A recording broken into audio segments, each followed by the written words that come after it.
Hey guys, myself Tanesh from ATP Ajuraman. I am going to tell you about a very important topic, why scientists want to map ocean flow. So let's begin the lecture.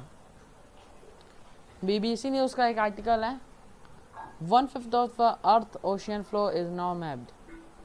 After 40 years, the ocean flow was first mapped by hand. A team of Australian researchers had created digital map of entire sea floor. एक image देखिए जहाँ पे आपको ये black colour दिख रहा है, ये अभी तक हम लोग ने इसका सी फ्लोर नहीं डिस्कवर किया, और जो ब्लू दिख रहा है यहाँ पे का सी फ्लोर डिस्कवर हो चुका है। ये न्यूज़ में क्यों है? एक इंटरनेशनल कोलैबोरेशन थी रिसर्चर्स की।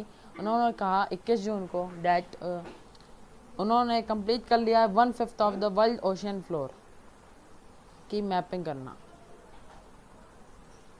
Nippon Foundation GAVACO Seabed 2030 project is coordinating effort to complete the entire seafloor by 2030. Since the launch of project in 2017, the serving of ocean bed as per modern standard has gone up from 6% to 19%.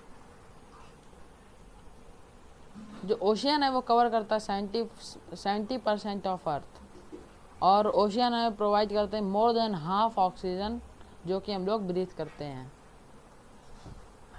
Moon और Mars are completely mapped, but why is not the ocean surface of earth is not mapped? Seabed 2030 project है क्या?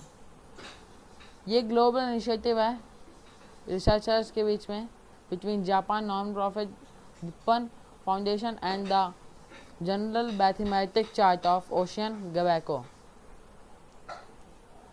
उसकी as per its website, GAVACO is the only in-governmental organization with a mandate to map the entire ocean floor and traces its origin to GAVACO chart series initiated in 1993 by Charles Albert, जो कि थे Morocco के।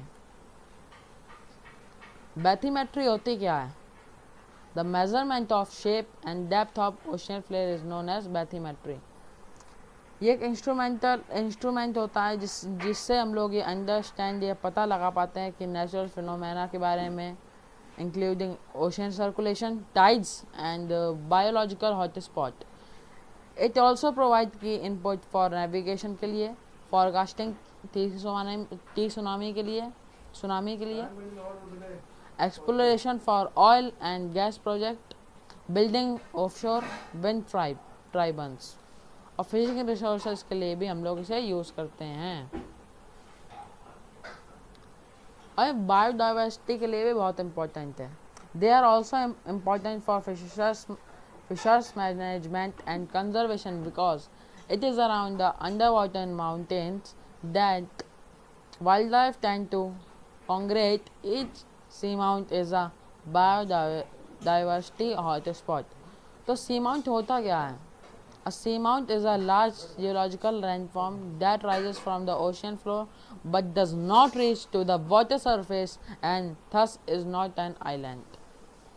ये एक समुद्री राशि, एक बड़ा भूमार्ग लैंडफॉर्म होता है जो समुद्र तल से उगता है लेकिन वह पानी की सतह तक नहीं पहुंच पाता, और इस प्रकार एक द्वीप, आइलेट और चट्टान नहीं है।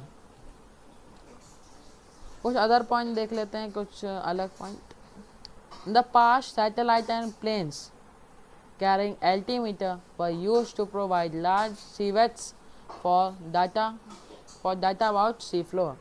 जो मारी थेरप थे ये पहले अमेरिकन जियोलॉजिस्ट थे जिन्होंने ओशियनोग्राफिक कार्टोग्राफर थे। इन्होंने ब्रूस हीजन के साथ मिलकर पहली बार अटलांटिक ओशियन फ्लोरिंग की थी, पहली बार। Thanks for watching my video. Stay tuned, stay safe.